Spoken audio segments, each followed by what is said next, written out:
Amados irmãos e irmãs, a graça e a paz de Deus, nosso Pai, o amor de Jesus e a comunhão do Espírito Santo esteja com todos aqueles que neste momento estão sendo alcançados pelo programa Cristo Reino, que é um programa catequético que pretende fazer eco à doutrina católica, aos ensinamentos católicos. E queremos dar boas-vindas a você, também a Alain, que é colaborador deste programa, né? E a todos que estão nos acompanhando neste momento. Bom dia ao Frei, bom dia também a todos que nos acompanham em casa, né? Pelo Facebook, né? Também estamos sendo transmitidos através pelo Facebook. E o próprio Frei também, o Facebook do Frei, você pode nos acompanhar aí ao vivo em mais um programa Cristo Reino, né? Então, com muita alegria, iniciamos este nosso programa de hoje com mais uma meditação, com mais uma catequese, programa este destinado para esse fim. Então, nossa palavra inicial, nós queremos introduzir qual vai ser o tema da nossa catequese. A primeira coisa a ser dita é dizer que nós vamos iniciar uma série de reflexões que tem por fim a fazer uma defesa da fé, né? Nós chamaríamos de catequeses apologéticas, né? Que pretendem fazer uma defesa da fé, da fé que nós professamos, tá certo? Então, a primeira coisa a ser dita é ler aqui um trecho da Sagrada Escritura. 1 Pedro, capítulo 3, versos 15, né? 1 Pedro, capítulo 3, versos 15. E a palavra diz assim: antes, santificai a Cristo, Senhor, em vossos corações, estando sempre prontos a dar razão da vossa esperança a todo aquele que vos-la pede. Então nós precisamos estar prontos a dar razões, isto é, a justificar o fundamento da nossa esperança, da nossa fé. Então, essa catequese ou estas catequeses, elas têm por objetivo ajudar aos fiéis católicos a apresentarem os argumentos, a justificativa da fé que professam, né? Mostrar, de fato, o cristianismo não é uma religião irracional, né? No cristianismo, a fé e razão caminham lado a lado. E depois também dá a justificativa teológica, né? Porque existem muitos que se opõem à fé católica e levantam diversos argumentos para, vamos dizer assim, esvaziar ou mesmo colocar em xeque a fé católica, e nós precisamos estar aptos para para justificar a nossa fé, né? Explicar aqueles que nos pedem, né? Como diz aqui São Pedro: antes de tudo, estai prontos para dar a razão da vossa esperança a todos aqueles que vos-la pedem. Então a gente precisa estar capacitado para defender a fé diante dos seus oponentes, né?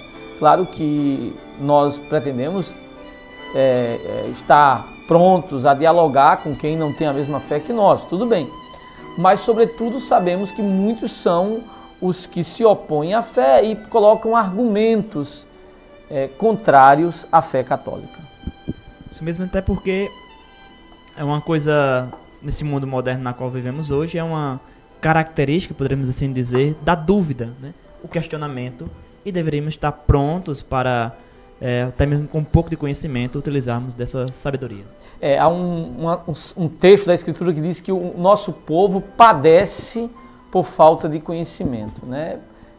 O nosso povo padece por falta de conhecimento. Então, é importante você conhecer. Eu acho que uma das coisas que nós deveríamos colocar como objetivo da nossa caminhada de fé é o estudo mesmo da Sagrada Escritura, o estudo da doutrina, para que possamos estar em condições de cumprir isso que o apóstolo Pedro está aqui apresentando como objetivo. E não, estarmos prontos para darmos as razões da nossa esperança, da nossa fé.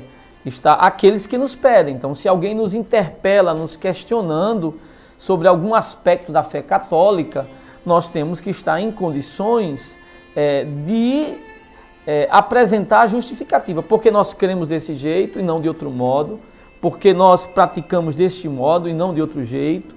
Então, o católico deveria estudar, deveria conhecer mais a sua fé, porque o grande problema é que muitos ignoram a própria fé. Às vezes até uma pessoa fervorosa, uma pessoa piedosa, mas ela não tem muito conhecimento. E aí, consequentemente, ela se torna vulnerável, não é? Ela se torna vulnerável, porque chega alguém, ela não conhece nenhum versículo bíblico. Então, uma pessoa conhece um versículo, já ganhou. Né? Porque se você não conhece nada, então você não está em condições de enfrentar o questionamento. Né? Então, a gente que no mundo moderno, como você acabou de dizer, no mundo no qual nos encontramos, nós temos que estar em condições de apresentar os argumentos, a justificativa da fé que professamos. Né? Deve ter pelo menos uma explicação substancial, né? Exatamente, quer dizer, eu preciso me capacitar. Então, em outras palavras, nós estamos precisando de católicos qualificados, não é? Qualificados, e aqui do ponto de vista formativo, né? Às vezes nós temos pessoas muito boas, muito piedosas, muito coerentes moralmente, porém despreparados do ponto de vista argumentativo, não é? Não estão em condições, como disse aqui Pedro 1:3-15, de dar razões da sua fé àqueles ou a todo aquele que vos-la pede. Né? Então, esse seria o nosso objetivo da nossa catequese, introduzir essa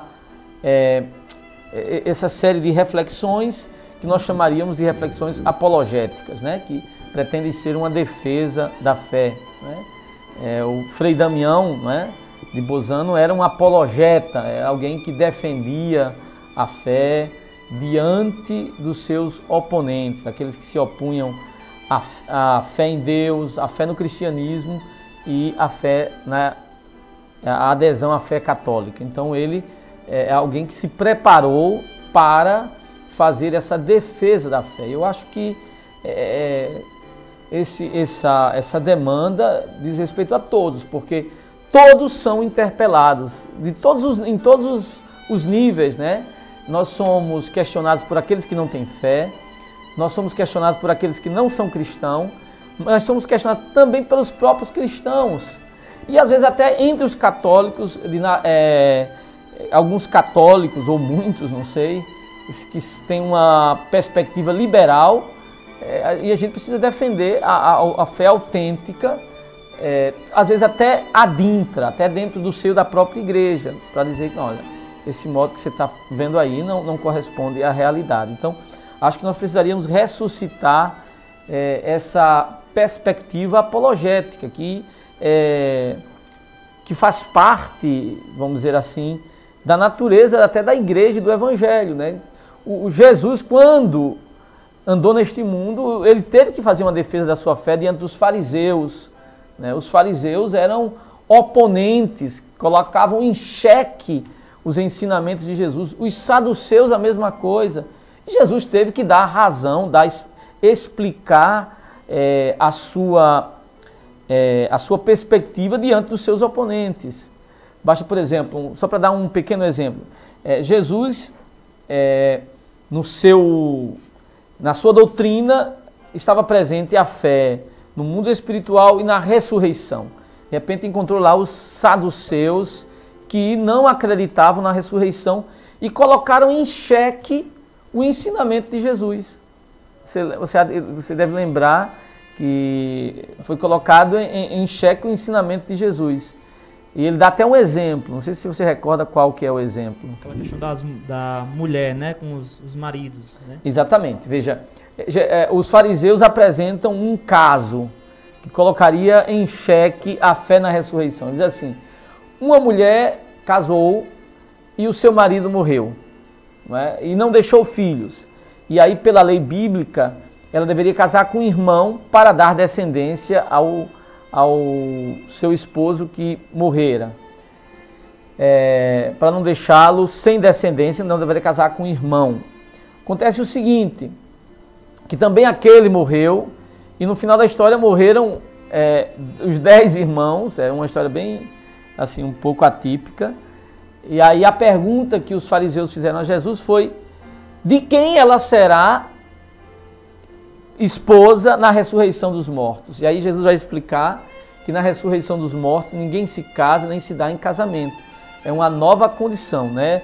A ressurreição não é apenas um avivamento, não é um revivificamento de cadáveres, né? É uma nova condição de existência. É uma participação na vida de Deus, né? Na verdade, a ressurreição, como Jesus apresenta, ela só será entendida com a própria ressurreição de Jesus, porque ele é o primeiro a ressuscitar. E como diz lá São Paulo, Cristo ressuscitado dos mortos não morre mais. A morte não tem poder sobre ele. Então é uma nova condição de existência. Então Jesus explica lá que ninguém se casa nem se dá em casamento, mas serão como anjos. Então Jesus teve que defender a sua fé, a sua compreensão, mais do que compreensão, a verdade daqueles que se opunham à verdade da ressurreição.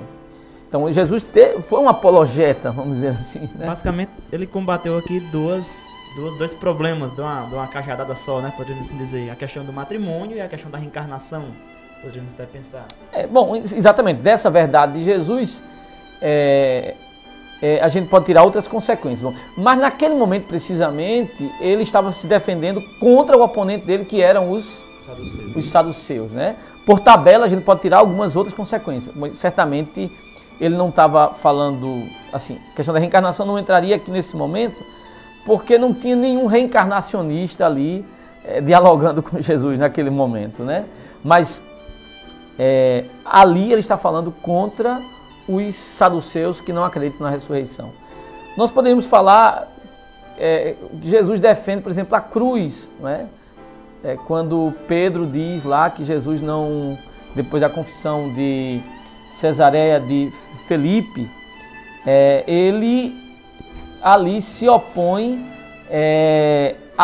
àquela realidade, né? Ele se opõe àquela realidade da cruz. Pedro se opõe e aí ele tem que fazer uma defesa contra Pedro, né? Isso é uma coisa que está verdade, né? A apologética está ali presente diante de, também com relação a Pedro. Frei, aqui acho que no caso, como ponto de partida na explicação de hoje, talvez você já queria iniciar essa questão do tema de hoje, né?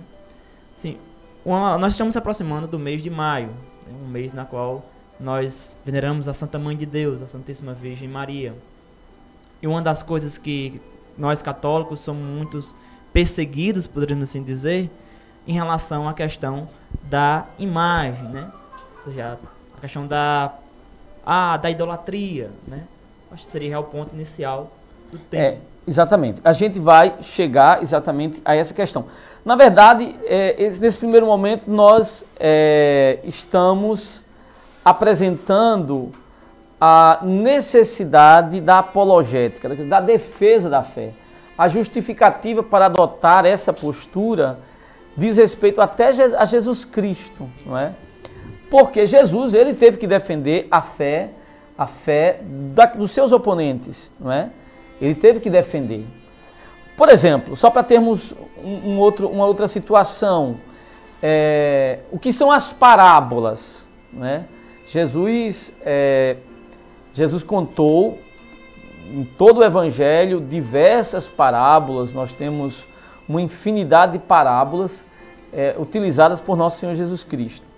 E os estudos das parábolas vão apresentar qual é a razão de ser de uma parábola.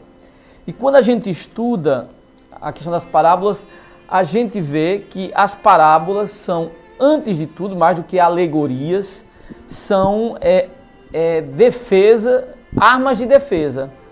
As parábolas são, sobretudo, armas de defesa, isto é, a razão de ser das parábolas é defender o evangelho dos seus oponentes. Se você fizer um estudo das parábolas, o contexto em que as parábolas são contadas, então você vai perceber que as parábolas, via de regra, elas são contadas em um contexto em que aparecem os inimigos de Jesus, podemos assim dizer, os inimigos do evangelho, né?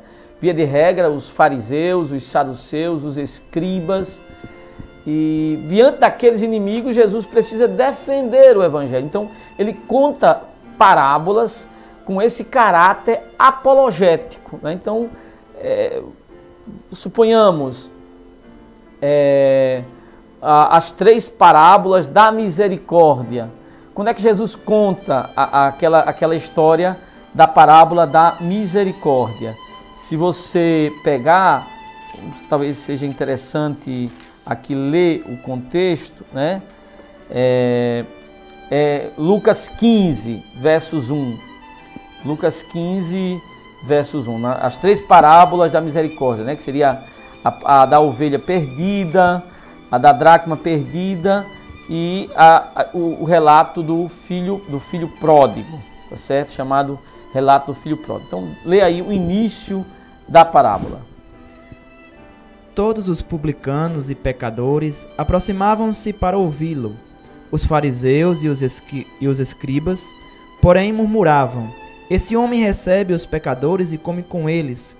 Contou-lhes então esta parábola. Então veja, o contexto em que Jesus conta essas 3 parábolas é um contexto em que os publicanos e pecadores estavam próximos de Jesus para ouvi-lo, e essa proximidade de Jesus dos publicanos e dos pecadores, não é? Aqui dizer publicanos e pecadores é uma coisa meio redundante, porque ser um publicano, não é, já era uma condição de pecador. Como você dizer, essa proximidade de Jesus dos pecadores e dos pecadores. Então, o problema é esse aproximar-se de Jesus dos pecadores, que levanta uma reação por parte aqui dos fariseus e dos escribas. Surge essa reação dos fariseus e dos escribas, que se colocam como oponentes. E qual é a objeção que faz? Veja, como é que pode? Esse homem aí, esse profeta é esse que está aí próximo dos pecadores, desses pecadores de todo tipo, né? Inclusive aqui se vai nomear claramente a categoria de pecadores em questão, que eram os publicanos, né? E aí eles murmuravam, né? Eles falavam mal de Jesus, eles estavam falando mal e mostrando que aquela proximidade de Jesus dos pecadores era um argumento que desmerecia Jesus, isto é, que esvaziava, que colocava em xeque a aceitação de Jesus Cristo, né? Não dá para aceitar esse camarada porque, veja, olha ele próximo dos pecadores, né? Recebe os pecadores, come com os pecadores. Então, diante desta oposição a Jesus e ao seu evangelho, ele conta aí essas 3 parábolas. O que são essas 3 parábolas? São armas de defesa, elas têm um caráter apologético, elas têm por objetivo defender o evangelho diante dos seus oponentes. Então, assim, quando hoje a gente enfraquece nesse caráter apologético, eu diria que a gente está negligenciando um dado bíblico. Jesus, quando pregou, ele tinha oponentes. Agora eu pergunto, será que hoje... e ele defendeu o seu evangelho diante dos oponentes. Eu me pergunto, existem oponentes à doutrina católica, à fé católica? Sim, certamente que existe. Por que a gente não continua fazendo aquilo que Jesus fez? Isto é, defendendo a fé católica diante dos seus oponentes. Por que nós baixamos a guarda e estamos assim, sem desmascarar aqueles que se opõem à fé? Então, é importante o diálogo, sim, com aqueles que pensam diferente da gente, mas é importante também que a gente dê justificativa da nossa fé, como disse São Pedro lá, em 1 Pedro 3,15, estai prontos para dar as razões da vossa fé. Também os apóstolos tiveram que dar uma justificativa diante dos oponentes da igreja, né? Diante dos oponentes da fé. E se a gente for na linha do tempo, a defesa da fé é uma constante na história do cristianismo. É uma constante, quer dizer, é quase como um dado permanente. Essa atitude apologética é um dado permanente. E eu diria até que é irrenunciável, porque os inimigos da fé, eles não desapareceram, não é? Eles não desapareceram. Poderíamos dizer, só mudaram as máscaras, né?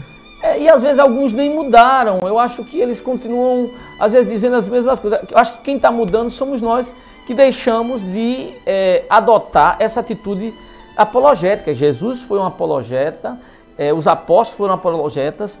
Os primeiros padres da igreja eram, se você ler, por exemplo, Justino, né? Justino Romano, aquele lá que... Marte, né? Exatamente, o Marte, que nasceu na Samaria, depois foi para Roma. Ele escreve defendendo a fé cristã diante dos seus oponentes. Irineu, né? Leão, exatamente, também escreve defendendo a fé diante dos oponentes, né? Basta falar também o grande São Tomás de Aquino, contra os gentios, quer dizer, uma defesa da fé diante dos seus oponentes, né?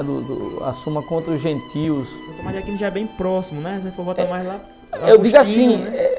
Eu estou falando na linha do tempo. Se você pega na história do cristianismo, de Jesus Cristo, e aí ao longo do tempo, essa defesa da fé, ela é uma constante, né?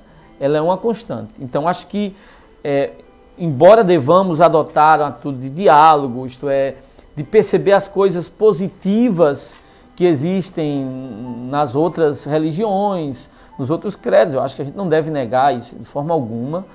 Se existe alguma coisa boa, vamos reconhecer. Não é porque alguém não é católico que tudo nele é negativo. Então, tem as coisas positivas, vamos reconhecer o que há de positivo. Mas nós não podemos deixar de defender a nossa fé diante dos oponentes. Então, esse que seria talvez o argumento da nossa reflexão hoje, da nossa catequese hoje, seria adotar essa atitude apologética. Ela deve fazer parte da nossa abordagem também, não é o único aspecto, mas deve ser um aspecto, porque foi permanente na história.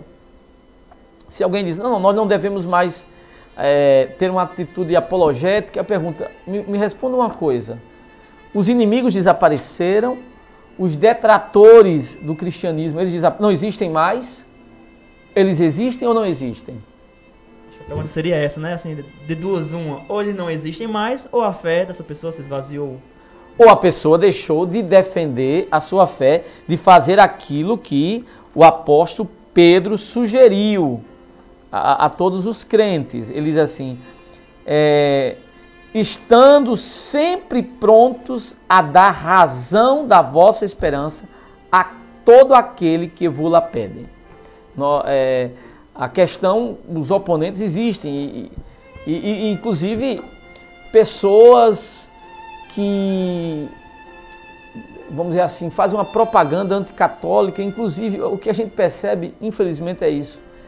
A ausência desse espírito de entender as coisas, de estudar, faz com que muitos católicos, a propaganda anticatólica é tão eficaz que consegue convencer os próprios católicos, não é? E a gente é como se não tivéssemos uma imunidade, não tivéssemos anticorpos para nos defendermos contra aqueles que nos atacam. Acho que a gente é como se nós estivéssemos com um certo problema de autodefesa, né? Às vezes os católicos não têm autodefesa, então alguém começa a dizer um monte de sandices sobre a igreja e a gente não reage, a gente, não digo reage de modo irracional, não, isso não se trata disso.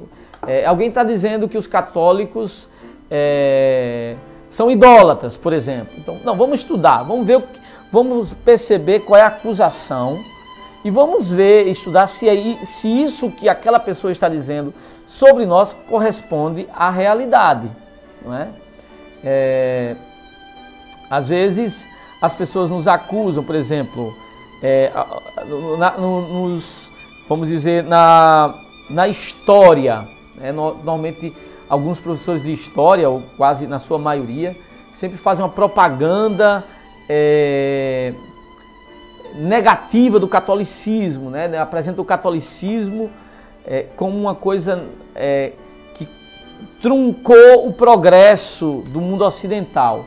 Bom, ele está dando essa informação, vamos estudar para ver se isso que ele está dizendo corresponde à realidade. Então, a proposta que nós estamos dando aqui é que nós tenhamos católicos mais qualificados para viver nesse contexto anticatólico, né? Eu acho que hoje em dia nenhum preconceito é possível. Só tem um preconceito que é socialmente aceito, né? Se você falar sobre qualquer grupo humano, qualquer grupo social, hoje em dia causa grande escândalo. Mas o preconceito e até a mentira em relação ao catolicismo parece que é socialmente aceito e até prestigiado, né? Se alguém vai lá e diz uma coisa, um disparate sobre a fé católica, falando mal do catolicismo, quem age assim é considerado intelectual, embora seja um estúpido, não sabe de nada, não sabe o que está falando, não tem nenhuma base para o que está dizendo, mas é socialmente aceito e até prestigiado, né? E aí, em função disso, até os próprios católicos estão falando do catolicismo, quer dizer, aqueles que deveriam defender, muitas vezes estão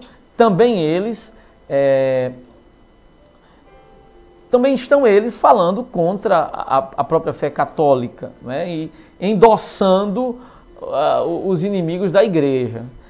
Eu penso que aqui nós temos um equívoco e um limite, né? Um limite grande para o catolicismo.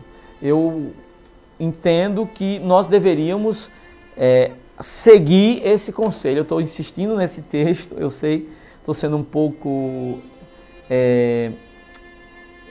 batendo na mesma tecla, mas eu acho que é necessário bater nessa tecla. Estai prontos a dar a razão da vossa esperança a todo aquele que vos pede. Então, acho que a gente deveria se capacitar para justificar ou explicar. Isso não significa que eu vá convencer o outro. Não vou convencer o outro. Porque, às vezes, esse convencimento não é uma questão meramente intelectual. É no sentido de que o outro adotou aquela postura, aquela visão, não por uma justificativa, mas por uma decisão, né? É quase uma coisa meio que apaixonada.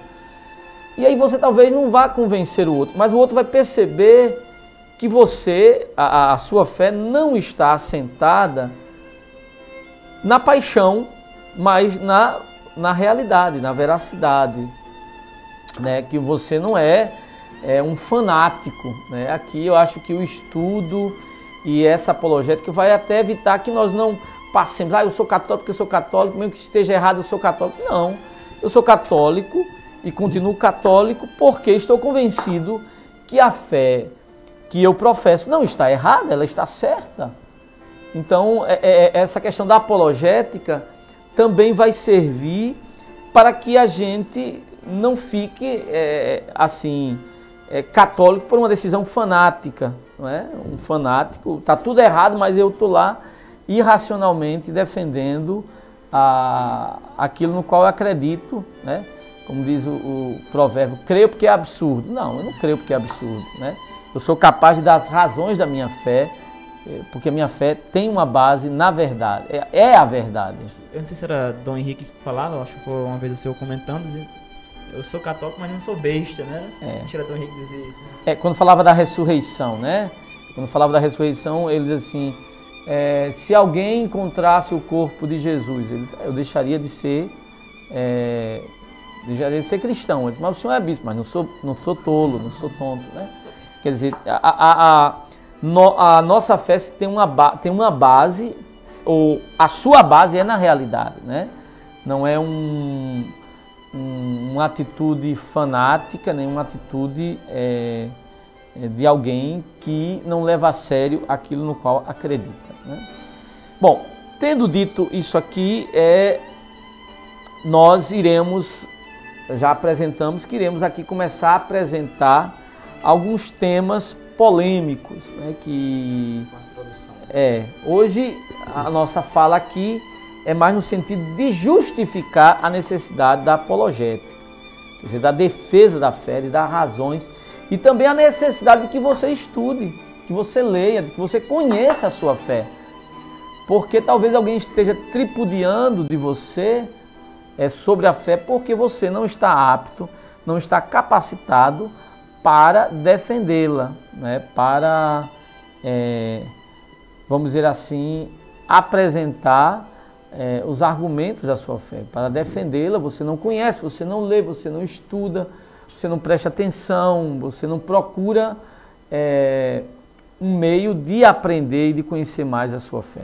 Frei, assim, acho que se alguém, por exemplo, perguntasse, né, a gente sabe que a igreja hoje disponibiliza, até mesmo na internet, tem um site do Vaticano com muitos artigos dos próprios papas, né?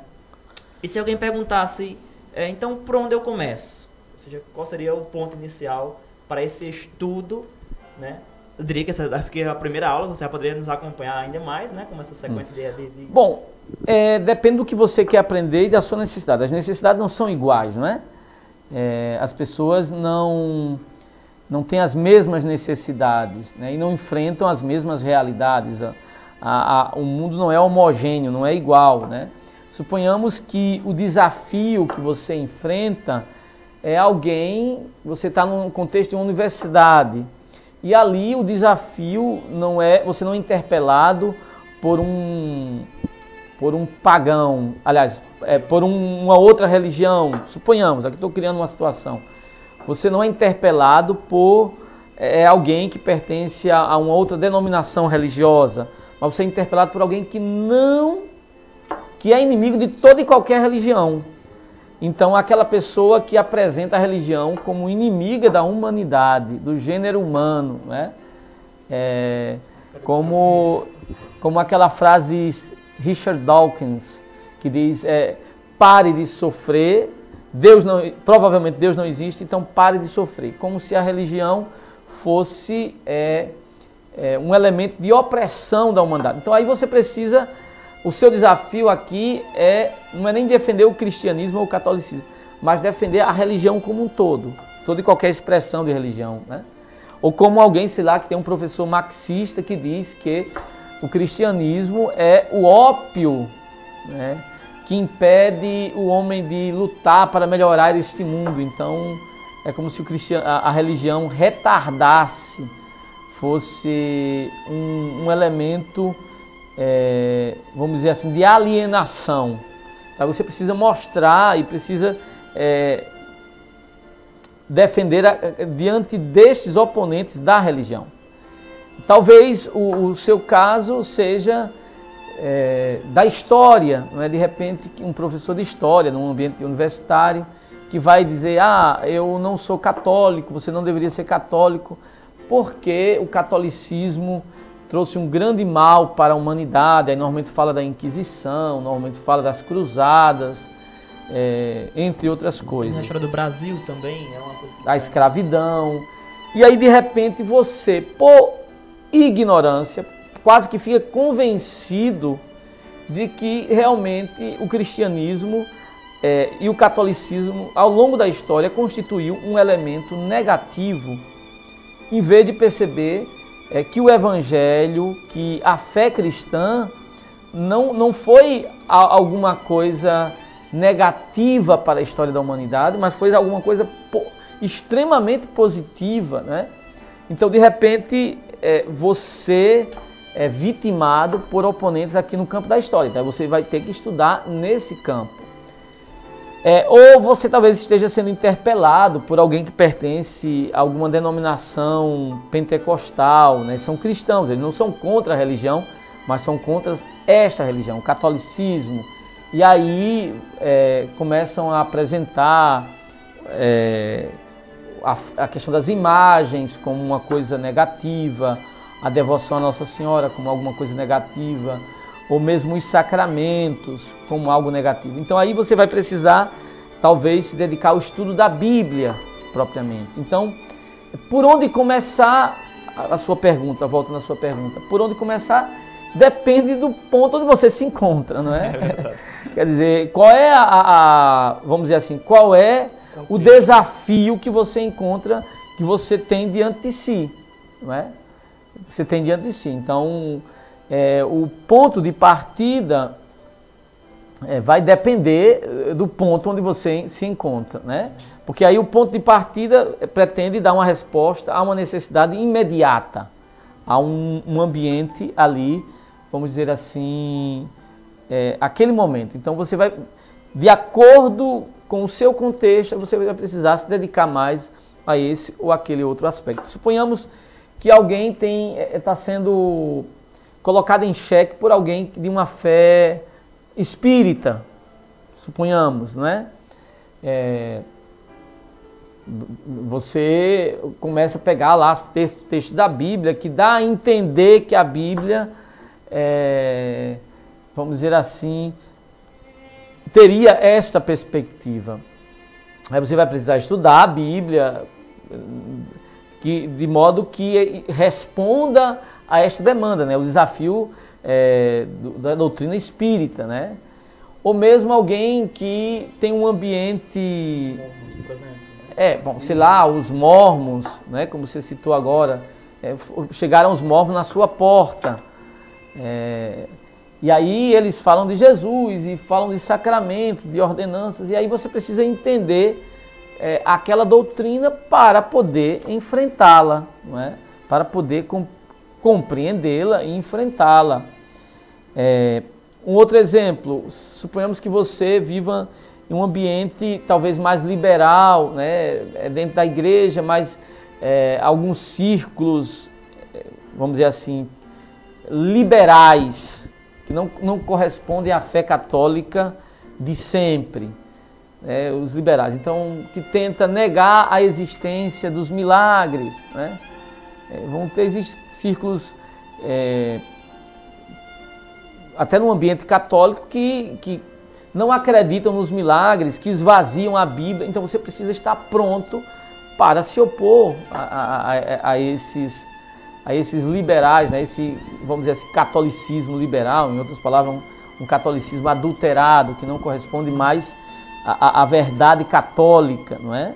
A fé vamos dizer assim, não está em comunhão com a Igreja de Roma, né? Com os papas, com o magistério dos papas. Então, assim, você precisa, de acordo com a necessidade, você precisa se capacitar para defender naquele contexto. Então, diante da sua pergunta, eu diria que, volto só sublinhando, não depende de onde você se encontra. Então, você vai ter que entender. Agora, o ideal é que nós estivéssemos em condições de defender a fé em todas essas frentes, né? Defender a fé diante dos ateus, dos marxistas, defender a fé diante dos freudianos, né? Isso. Que consideram a religião como uma espécie de neurose, né? Coisa de criança, coisa de gente sem muita maturidade. A questão, essa pergunta me dá a ocasião de dizer e de evidenciar um dado: o catolicismo é atacado de todos os lados. Se você coloca todos esses grupos, vamos dizer, né, os ateus, os marxistas, o espiritismo, todas as outras religiões, elas são totalmente diferentes uma das outras. Elas só têm uma coisa em comum, quer dizer, combater a Igreja Católica. Então, quer dizer, todos se uniram e o único preconceito que é admissível em nossos dias, tá certo? É um preconceito anticatólico, como se o catolicismo fosse o inimigo da civilização, da modernidade, o que é uma mentira. Alguém que pensa desse modo é alguém cuja formação, a sua formação intelectual é muito precária, né? Eu sempre digo o seguinte para as pessoas: fulano estudou e perdeu a fé. Eu digo, então ele estudou pouco, não é?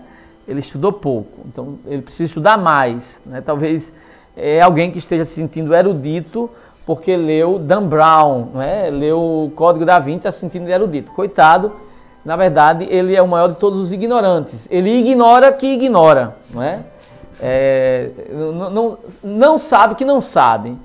Então, assim, infelizmente, esta é a nossa realidade. Então, eu penso que num contexto onde todos os grupos, né, diversos segmentos, só adotam um único preconceito, que é o preconceito anticatólico, mais do que nunca uma apologética é necessária.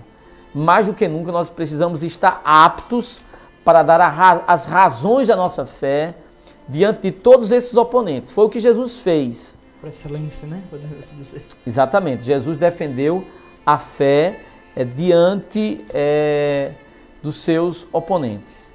Sobre essa visão das outras seitas, das outras religiões, é como se tivesse todos em um círculo e no meio estaria a Igreja Católica e cada um com um pauzinho batendo nela, né? Exatamente. Quer dizer, parece que todo mundo acha que tem o direito de ir atirar pedras e, na verdade, isso é uma falta de conhecimento e de formação, uma deficiência na formação intelectual, porque quando a gente estuda com o mínimo de seriedade, a gente vê que as coisas são muito diferentes daquilo, de como são apresentadas pelos inimigos da igreja, né? São um contexto bem diferente. Na verdade, a gente percebe que existe aí uma história montada, não corresponde à realidade, né? Bom, nós queremos encerrar essa primeira reflexão, que como já dissemos, tem um caráter apologético. E também dizer que você que está nos acompanhando, se você tem alguma pergunta deste nível e quiser mandar para nós, até pelo Facebook, você pode mandar essa pergunta e em tempo hábil a gente vai tentar responder, né? Podemos começar a trabalhar para responder, vamos dizer assim, a sua demanda, né? Se você já foi questionado por alguém que não é católico, se sua fé já foi colocada em xeque, você pode apresentar a sua pergunta e a gente vai tentar, na medida do possível, respondê-la, né? A gente vai colocar aqui algumas catequeses sobre alguns aspectos da fé, mas também sempre tentando responder a algum questionamento, caso chegue até nós, dos ouvintes deste programa. É isso aí. Que Deus abençoe a todos. Até a próxima semana, se o bom Deus assim nos permitir. Em nome do Pai, do Filho e do Espírito Santo. Amém. Louvado seja nosso Senhor Jesus Cristo. Para sempre seja louvado.